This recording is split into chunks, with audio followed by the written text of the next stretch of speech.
Curtis Blaydes versus Derek Lewis, man. At the end of the day, so I was really excited. I'm like, okay, this is gonna shake up the heavyweight division. These dudes, they really only put the belt on the line like once a year. You know what I mean? They barely fight in this heavyweight division. But I was really excited because Curtis Blaydes finally gonna get the shine that he deserves. Well, guess what? He's not. It's not gonna happen. You want to know why? Because he already saw it. Dana White has already confirmed it. The UFC knows. Hey, winner of Ngannou versus Miocic #2, yeah, John Jones, you fight him. And then when Curtis Blaydes was in pre-fight interview with Ariel Helwani, he was like, you know what, man, that's John Jones, dude. What are you gonna do? Like, well, I'm gonna sit here and complain. That's John Jones, bro. If he wants to fight for the title, let him fight for the title. What are your thoughts just on that narrative alone? I told you UFC isn't fair, man. What are your thoughts on the heavyweight division right now? I mean, the UFC isn't fair, the world isn't fair, and I'm a John Jones fan, so I like him fighting at heavyweight, man. I'm not gonna lie to you. Right on. Also, though, I do think if I was in that roster, I'd be absolutely pissed and saying, "Who the fuck is this guy thinking he can jump the line, man? Ain't nobody jumping my line." Yeah, right. So two battles on that one, man. What do you think? Well, for me, man, my thought process is that they understand that this is a business, man. It's not just a sport. If this was just a sport and there was no money being made off of this, yeah, let the fairest guy, meritocracy, all that. This ain't a meritocracy. John Jones brings the pay-per-view buys, and a John Jones versus Miocic or Ngannou would be an amazing fight, and I would love to see it personally. So this is what it comes down to, though, for me, man. This is just another one of the another reiteration, another hammering down of saying that UFC does not just want dudes who win. They want dudes who are exciting, who finish fights. That's what the UFC wants. And Curtis Blaydes is not really that. And he says, listen, man, at the end of the day, if my paycheck was secured, right? If it was like a set money, regardless of win or loss, and I got that, then yeah, I'll come out swinging and banging and doing all that. But being that I lose my $100,000 win bonus if I go out there and just try to swing crazy, yeah, you got the game messed up, man. I'm sitting here, I'm trying to feed my daughter. I need to make sure my daughter has her resources. So I love that, man. And there is a little bit of it's not bad blood whatsoever, man, but it's a little grudge match here because Curtis Blaydes says he doesn't think Derek Lewis's humor is very funny. That's the type of beef we're bringing to this heavyweight match. He's like, I don't think that guy's humor is very funny. I think he picks the low-hanging fruit. Like, my balls was hot and stuff like that. It was just hilarious. I was like, all right, this is what y'all talking about? All right, whatever. But let's get to it, man. Curtis Blaydes, 14-2-0, 9-2-0 with a 1-no contest in the UFC versus the Black Beast, Derek Lewis, 24-7-0, 15-5-0, 19 knockouts, man, most in the heavyweight division. And he's also tied with Andrei Arlovsky for most finishes in the heavyweight division with 11, man. So what this comes down to is this, man. I want to ask you off the bat, and I don't want to just be anticlimactic here, but is this Daniel Cormier versus Derek Lewis 2.0, where Derek Lewis was like a plus 600 underdog and just got starched in that fight? What do you think?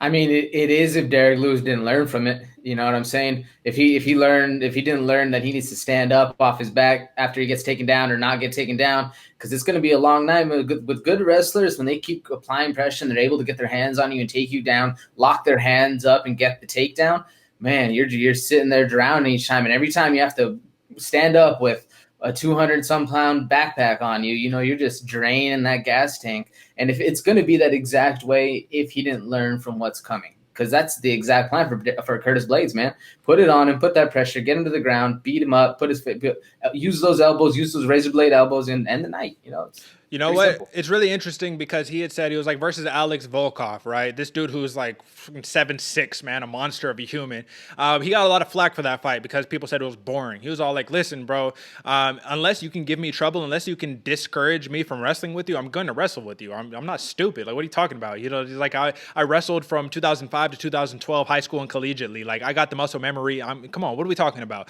And it was really interesting because at the end of the day, he was saying that Volkov, it was boring because Volkov did things that didn't allow Curtis Blaydes to get those elbows off and that ground and pound off. You're saying you guys are sitting here saying that I should have destroyed him, but Volkov is no joke, man. This dude is not a bum, not by any stretch of the imagination. So it's interesting because not Derek Lewis, Curtis Blaydes, he says, listen, man, I'll clean out the entire heavyweight division if I have to get this title shot. I do not care. I'll clean out every single one of them. You can't stop my wrestling. He's too confident, but he's confident for a good reason because he's number one in the heavyweight division in terms of control time with an hour, 13 minutes, and 28 seconds.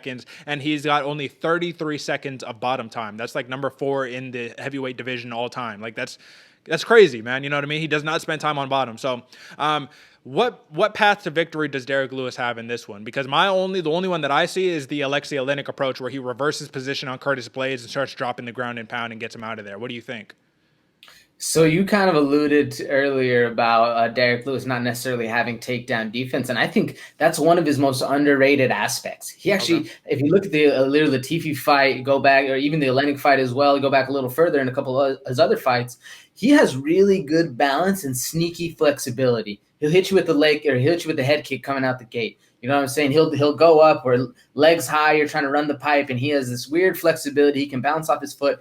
He has just, like I said, just strange flexibility you wouldn't understand it or wouldn't expect him to have being that big. And he Right. has really good takedown defense. He did get, like I said, get taken down a lot in the Daniel Cormier fight, but that's DC. You know what I'm saying? Yeah.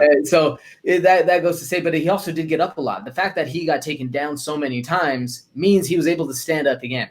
And if he can do that against Curtis Blaydes, I think that's going to be one of the keys to victory. Is getting, because he's going to have to defend it. He's going to have to keep using, like you said, make the octagon endless and just go in circles and let that pressure come. Counter strike, land the big shot. I think is how he's going to be able to be able to get the advantage, ring Curtis Blaydes' bell, and then start controlling the fight. Because if you get Curtis Blaydes hurt, he's going to start doing different things. He's gonna switch it up to what he's not used to, and Lewis is gonna need to be able to be the bully in this aspect. I don't necessarily know if he's going to be able to do it though. What do you think? Well, let me ask you this question, just because, yeah, we're talking about. Listen, Derek Lewis, yes, he can. Can he defend a takedown? Yes. Has he been working on his sprawls and takedown defense? Yes. But let me ask you this, man. Out of the last five that Derek Lewis has fought, outside of Daniel Cormier, who is the next highest level wrestler? Who are talking? JDS, you know what I mean? JDS, you know what I mean? He knocked him out, right? So, listen, Curtis Blaydes is a different level wrestler, man. It's like I feel like it's unfair to even compare him to anybody that Derek Lewis has fought outside of Daniel Cormier. And I do think that Curtis Blaydes is one of the best wrestlers that we have seen in quite a long time, especially in the heavyweight division. I'm talking about, going back to some like Randy Couture days, you know what I mean? Like dudes who was really bringing it, right? So, at the end of the day, man, I've envisioned a lot of different ways, and I don't want to discredit Derek Lewis because this dude is a beast, man, and I root for him all the time except when he's facing wrestlers because that's his notorious downfall. That's literally the biggest weakness that he has in his game is because Derek Lewis is a striker. He wants to hit you with big kicks. He wants to throw those big shots over the pipe, and he wants to smash you in the ground and pound if he gets the opportunity to do so. But this is a dude who is notorious and famous for noting that why are y'all sitting there on the bottom? Jiu-jitsu isn't even real. Just stand up. What are we talking? Just stand up. And Curtis Blaydes ain't going to let him stand up, bro. So I just hope that we don't see a frustrated, discouraged Derek Lewis give up on the fight. You know what I mean? That's what I hope we don't see. I want to see him all 5 rounds. Listen, you're going to be tired, man, by that 4th and 5th round, but I would like to see how he can respond to this. But who are you going with and why, man? I guess is what it ultimately comes down to. Yeah, and this one was hard for me because Derek Lewis is one of my favorite fighters. It's for that thing exactly like you said. He wears his emotions on his sleeve, and if he's having fun, it's a fun fight. And but if he's losing and he's discouraged, he's not in it. You can see it on his face, and it's gonna be bad for him. Personally, I'm going Blaydes KO round 2 because I think this is going to be Blaydes' time to shine. I think he's underappreciated, under media, and I do think Derek Lewis. And I hope I eat my words as a Derek Lewis fan. I really do hope Derek Lewis gets the win, but I do think Curtis Blaydes is going to put it to him. He's going to get that wrestling, and it's gonna be bloody and it's going to be dirty. It's going to be a hell of a fight to watch. Who you got?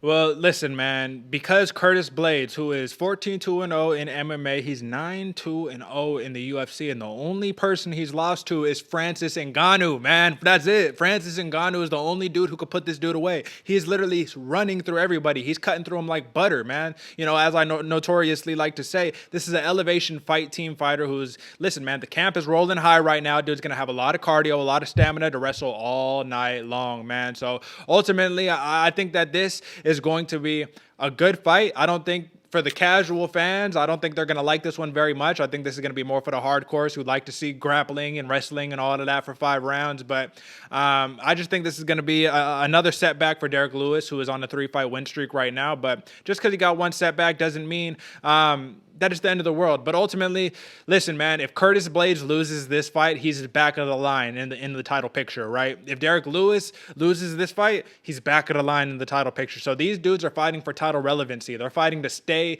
in that short list of names that when John Jones or Ngannou or Miocic gets crowned champion, they're going to say, all right, man, you're next. So whether it's 2022 or 2023, I think Curtis Blaydes is going to be a champion in the near future, man, unless it's Francis Ngannou, who is the champion, because like I said, he's already beat him twice. You know what I mean? You're not wrestling a dude who just touches you and you go to sleep. He sneezes on you and you go to sleep. So